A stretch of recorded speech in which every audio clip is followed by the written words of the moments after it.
show the slide.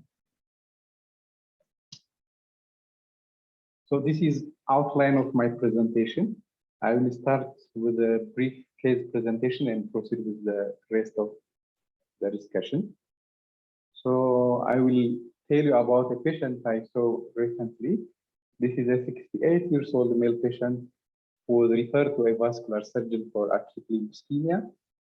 His pre-anesthetic evaluation showed atrial fibrillation with fast ventricular rate ranging between 140 to 150, and echocardiography showed moderate biventricular systolic dysfunction with ejection fraction of 35% and normal chamber dimensions. So this patient underwent thrombectomy at the right common iliac artery, and the procedure went uneventful. And post-operatively, the patient was put on metoprolol 50 mg POD/IV, despite which the patient continued to have tachycardia. This time he was referred for cardiologic evaluation. So what is the next best option of management in the treatment of this patient? Anti-arrhythmic drugs, heart failure therapy, catheter ablation for atrial fibrillation, or electrical cardioversion. So this is what we are going to answer after our discussion.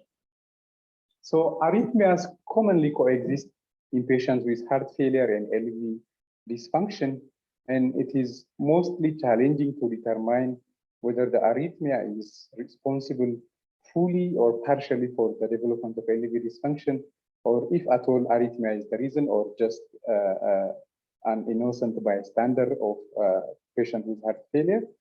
And so appropriate diagnosis and treatment of arrhythmia-induced cardiomyopathy is likely to improve the prognosis of the patient with regards to quality of life and clinical outcomes. So to see some historical backgrounds of cases reported in 1913, the first case of left ventricular dysfunction induced by atrial fibrillation, which was by then labeled as auricular fibrillation, was reported by a group of physicians. This patient with reversion of atrial fibrillation to sinus rhythm, the LV function significantly improved.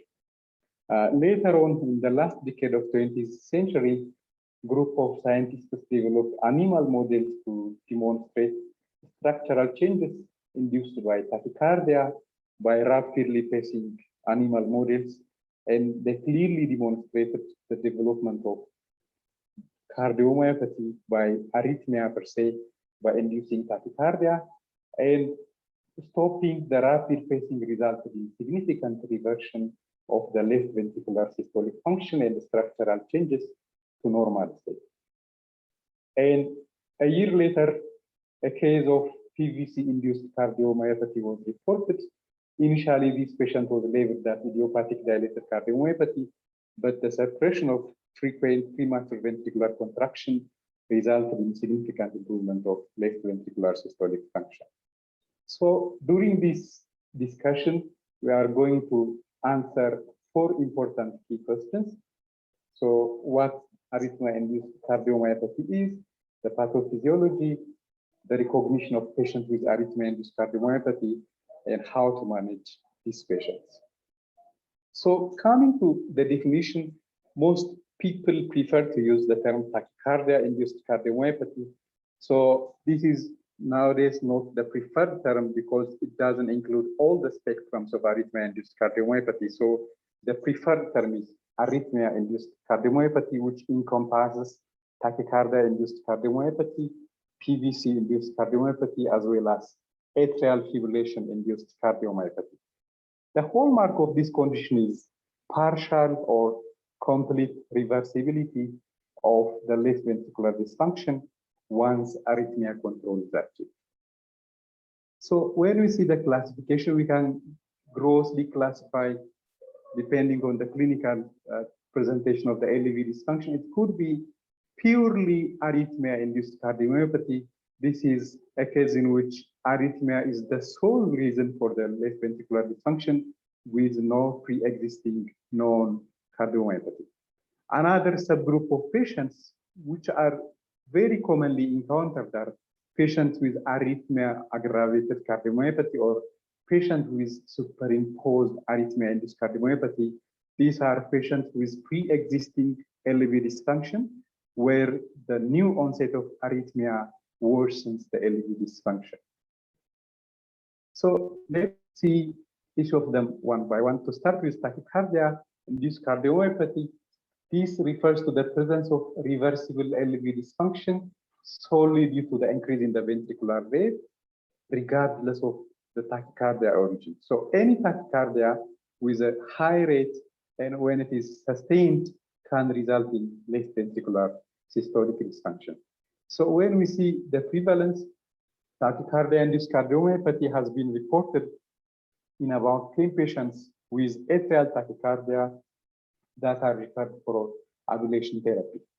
And the other group of patients are patients with permanent AVRT, which has the highest association. Patients referred for AVRT ablation.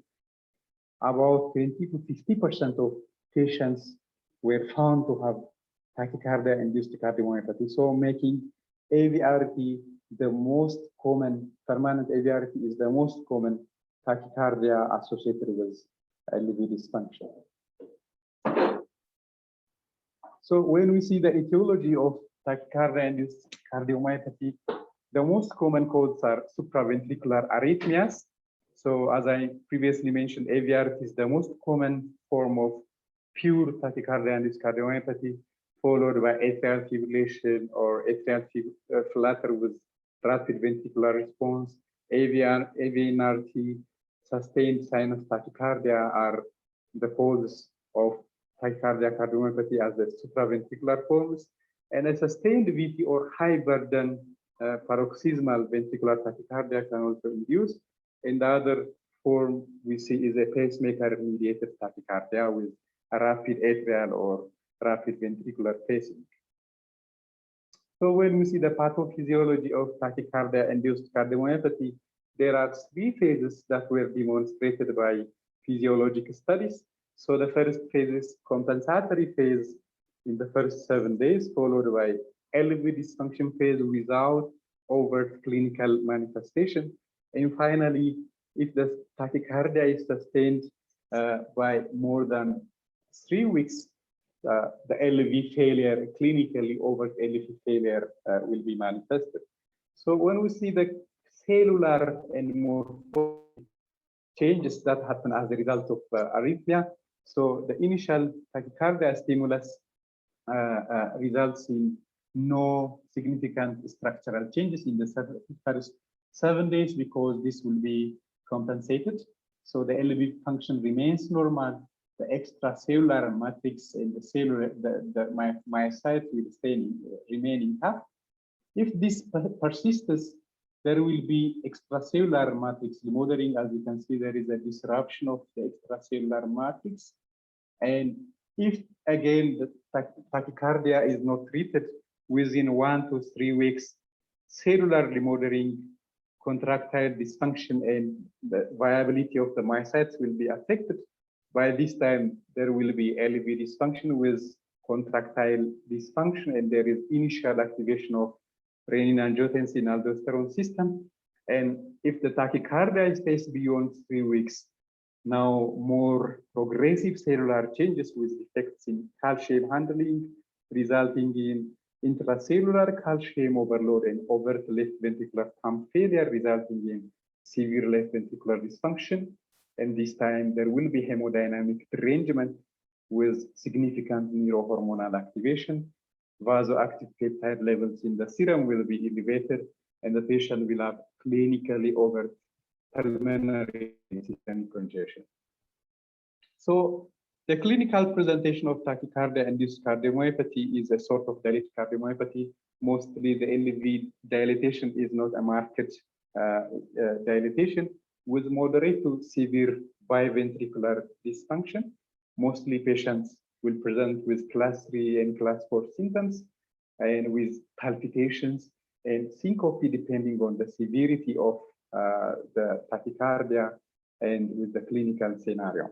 And the vasoactive peptide levels will be elevated.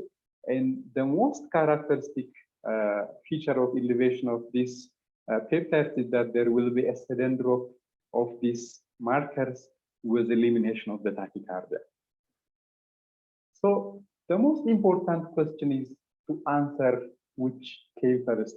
So it is like solving the chicken and egg puzzle.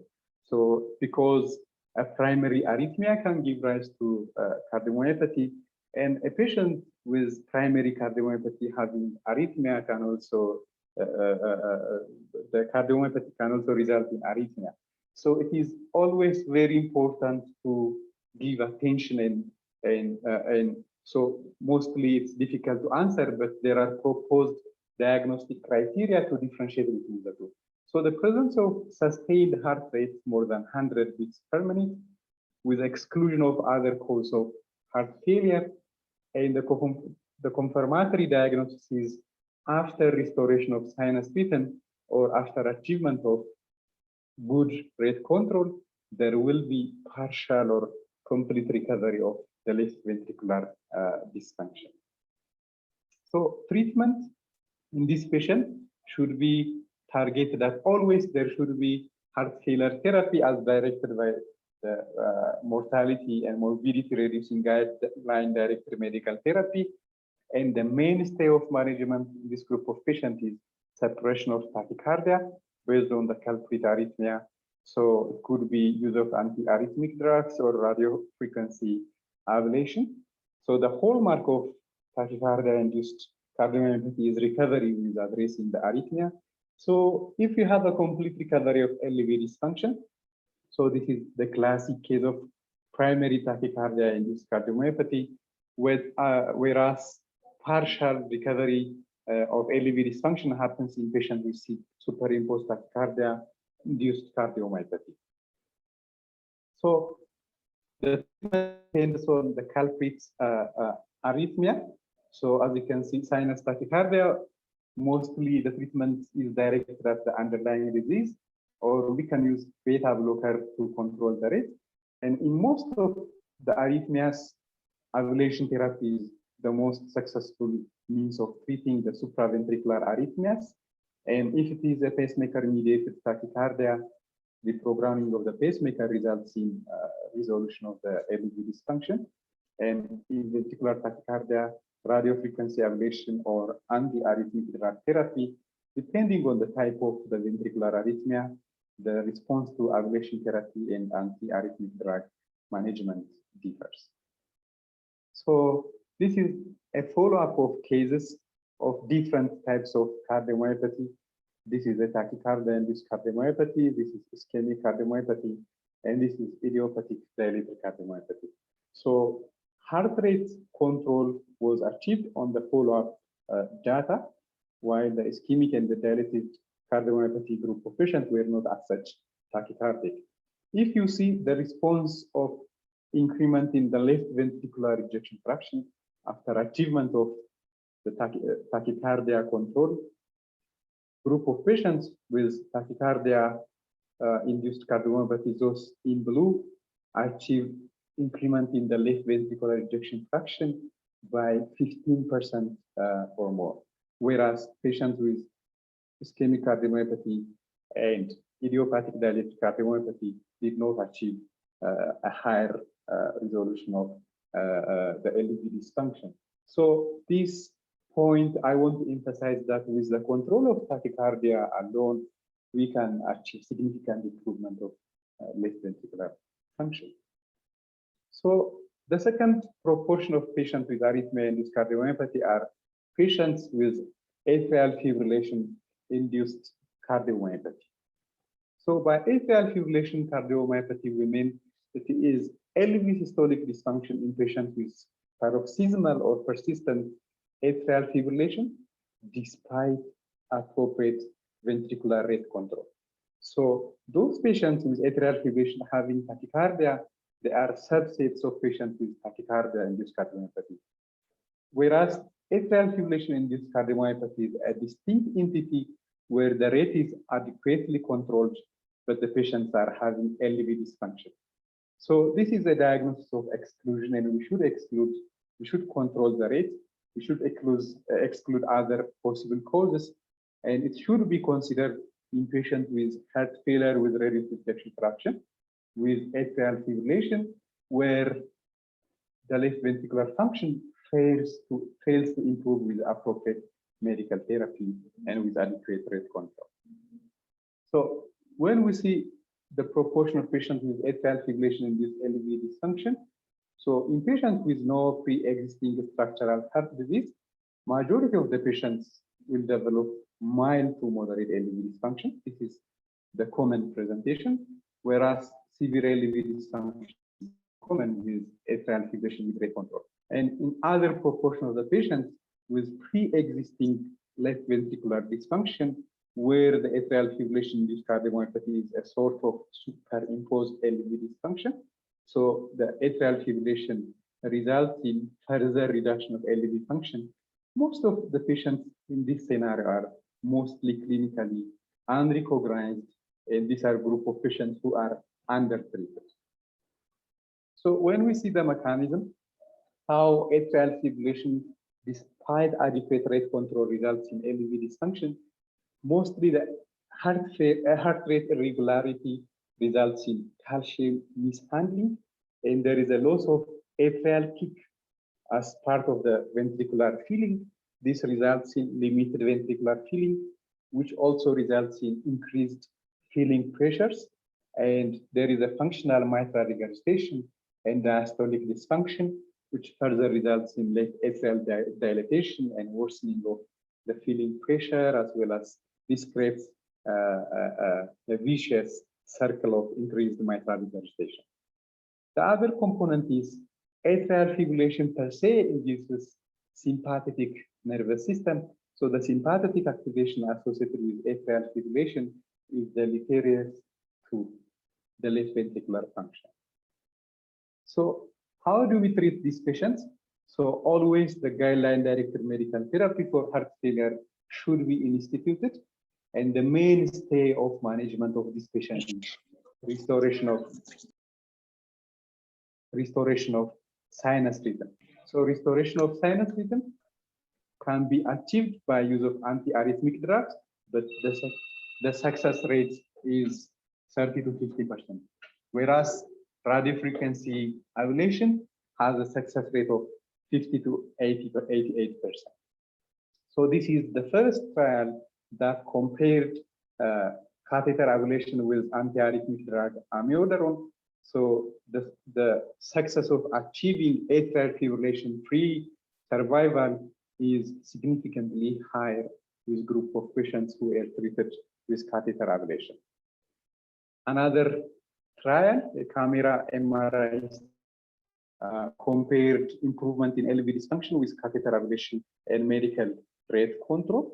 So the group of patients with catheter ablation achieved increment in LV dysfunction by 18.3%, which was significantly higher as compared with patients who were treated with medical rate control alone. So this is one of the trials that incited the concept of atrial fibrillation-induced cardiomyopathy despite adequate rate control. Another trial comparing ablation versus medical therapy with hard clinical endpoints is the Castle AF trial, which compared ablation therapy versus medical therapy in patients with heart failure having atrial fibrillation. As you can see, the composite endpoint of days or hospitalization for worsening of heart failure was significantly lower in this group of patients who were treated with ablation therapy. And when we see each clinical endpoint separately, days from any cause and hospitalization for worsening of heart failure, so each components were better in group of patients that were treated with ablation therapy. Finally, coming to arrhythmia-induced cardiomyopathy component, which is a PVC-induced cardiomyopathy.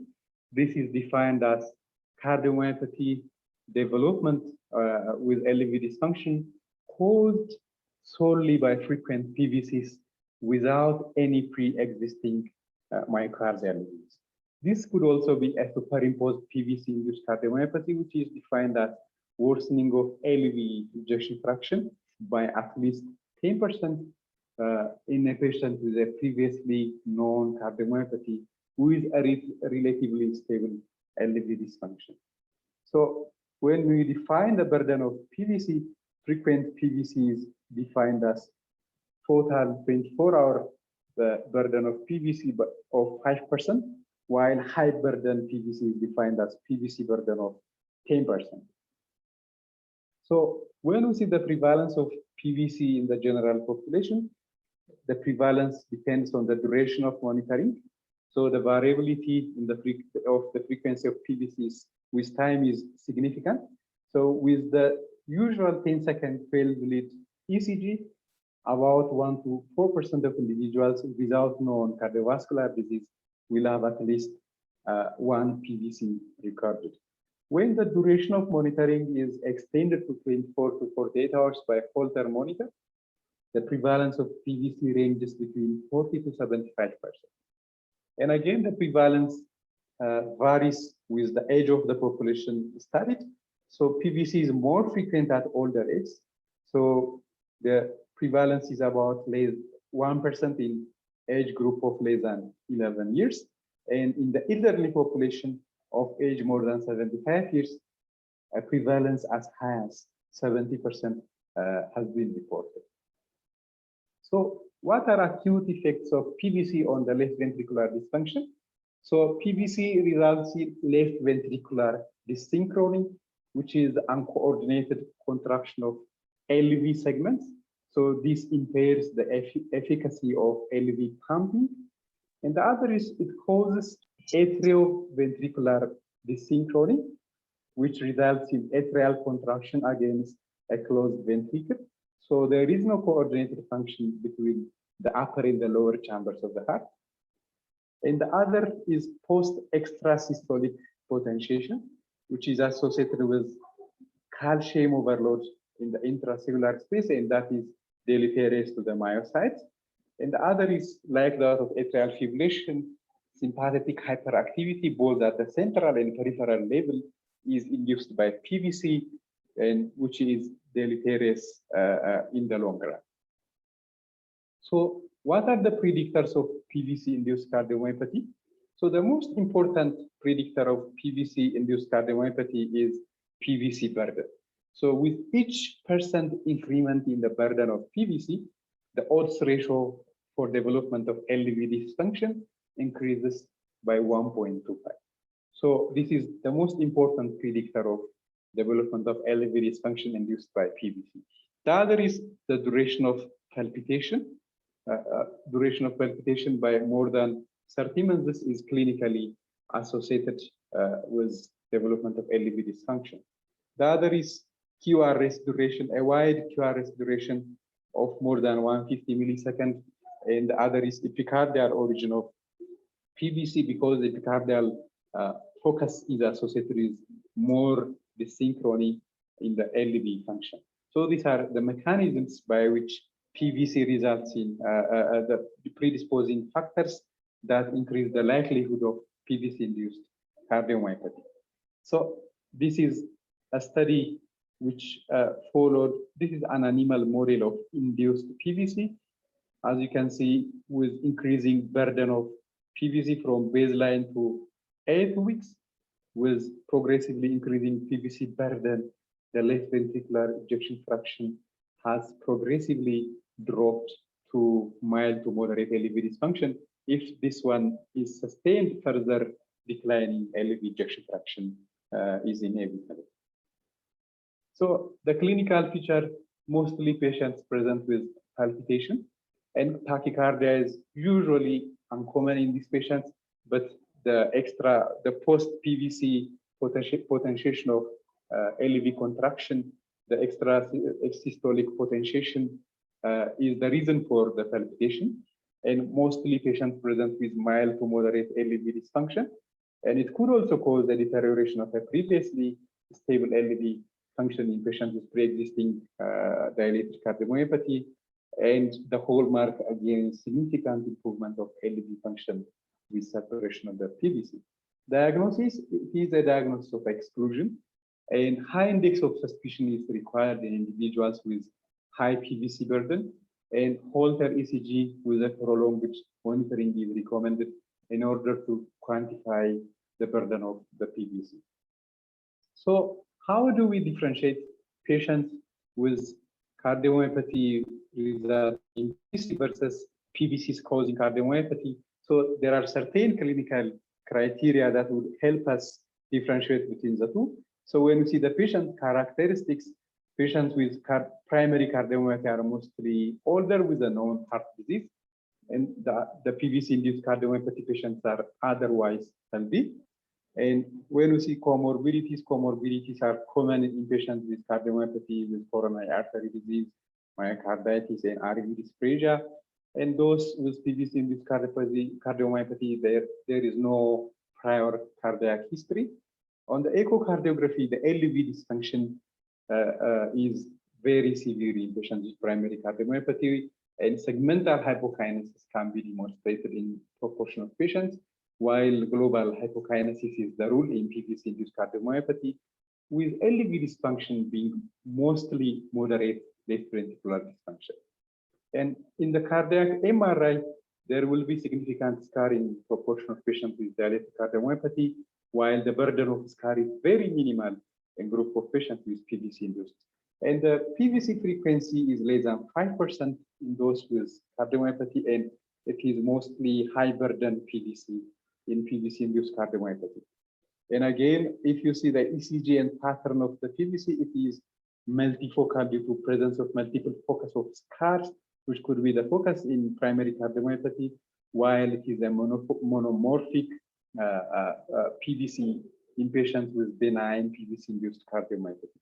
And QRS morphology is non-specific, but we find RVOT, LVOT, or epicardial morphology of PVC in the other ones. And finally, the response to PVC suppression, there will not be a significant change in LV function, while there is total improvement or partial improvement of LV function in patients where the LV dysfunction is induced solely by the PVC. So coming to the management guide, again, we should institute guideline directed medical therapy for heart failure. But the mainstay of management, again, here is successful PVC suppression, which is defined as decrement in the burden of PVC by more than 80%.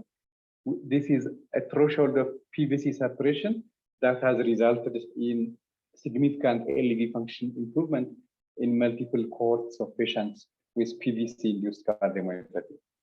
How do we suppress these PVCs? Medical therapy is the first line, with beta blockers as the preferred options, and anti-arrhythmic drugs can be used where beta blockers fail to achieve PVC suppression, and in group of patients who prefer to avoid catheter ablation, or where catheter ablation has failed, and where it is also difficult depending on the focus of the PVC. At times it might be difficult, as in papillary focus, in patients with PVC arising from coronary ostium, where PVC catheter ablation is very difficult. In these patients, we can use anti-arrhythmic drugs, and they are effective, but radiofrequency ablation is the more effective means of treating PVC-induced, resulting in sustainable PVC suppression. So this is a series of cases of ablation therapy. As you can see, the baseline ejection fraction is in the range of moderate LV dysfunction. After the PVC is ablated, significant proportion of the patients have recovered their LV function to the normalization of left ventricular ejection fraction. So catheter ablation or medical separation of PVC will result in significant improvement in LV function. Finally, to summarize how to approach left ventricular dysfunction or cardiomyopathy patients presenting with heart failure. So we should assess and treat coronary artery disease and other secondary causes. So if you fail to find other causes, so we will make a diagnosis of non-ischemic dilated cardiomyopathy. So our approach in this group of patients should be, there should be ECG monitoring depending on the availability of the resource, at least minimum of 2 days monitoring is recommended. And at the same time, we should initiate heart failure medical therapy. So if we identify tachyarrhythmia or PVC burden of more than 10%, we should proceed with ablation therapy or antiarrhythmic drug management. In the absence of high burden PVC or in the absence of tachyarrhythmia, optimization of medical therapy as directed by the guidelines is recommended. When tachyarrhythmia and PVC are identified, depending on the response to ablation therapy and antiarrhythmic drugs. So if there is complete resolution of LV dysfunction, this is a pure case of arrhythmia-induced cardiomyopathy. And if there is partial improvement of LV ejection fraction, most likely this is a case of superimposed arrhythmia-induced cardiomyopathy. For this group of patients, medical therapy should be continued. If the left ventricular function does not improve with ablation therapy or with antiarrhythmic therapy, these are group of patients with de novo non-ischemic cardiomyopathy for whom optimized medical management is recommended. So this is all I have. So back to our case, which we managed. This patient with atrial fibrillation and moderate biventricular systolic dysfunction.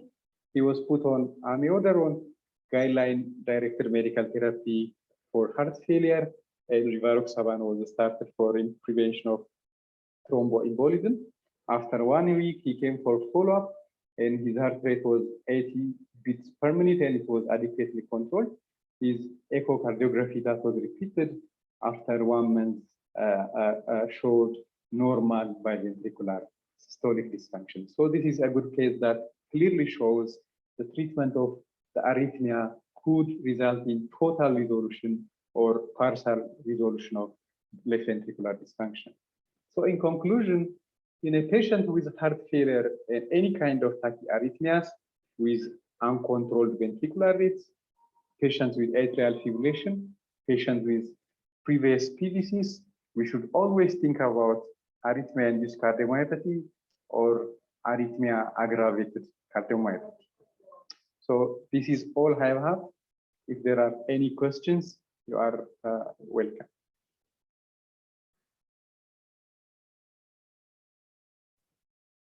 Thank you so much, Doctor. So in the meantime, while the comments and questions are coming, we will proceed to the post-test.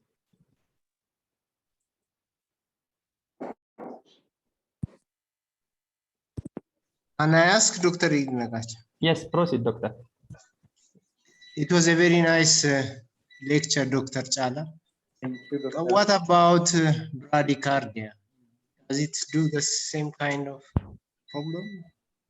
So in patients with, thank you for the nice question, Dr. Wendosen. So mostly patients with bradycardia, they can have heart failure because of the lower heart rate, but mostly they have a potentiated compensatory increment in the LV ejection fraction. But there are a group of patients with bundle branch block, be it the right bundle branch block and left bundle branch block, where there is a demonstrated LV systolic dysfunction due to asynchronous left ventricular dysfunction.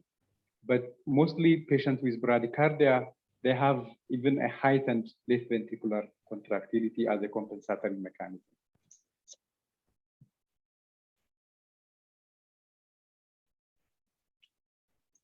Did I answer your question? Yes. Yes, Satisfactorily. Thank you. Satisfactorily. Thank you, Dr. Anderson.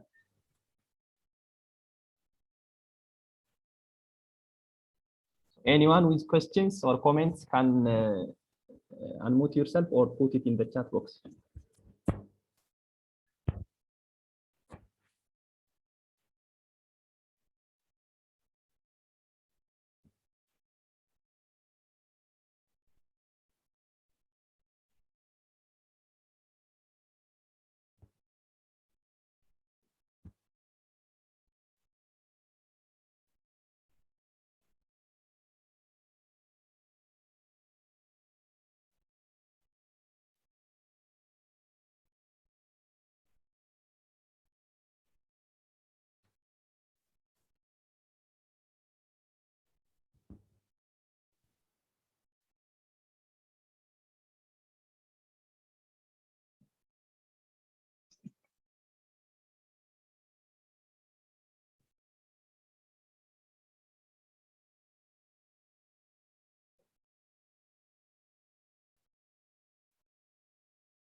Okay. Can you see the results, doctor?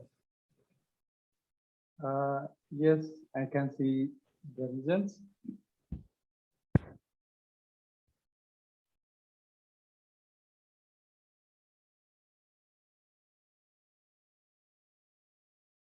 So the first question, the correct answer was arrhythmogenic right ventricular cardiomyopathy is not a component of and is correctly answered by most of the participants. And the second question is also answered by significant proportion. So the most common pure form of tachycardia and induced cardiomyopathy is sustained AVRT. In the fourth question, atrial fibrillation, the rate of atrial fibrillation in atrial fibrillation induced LV dysfunction. This is not answered by most of our participants.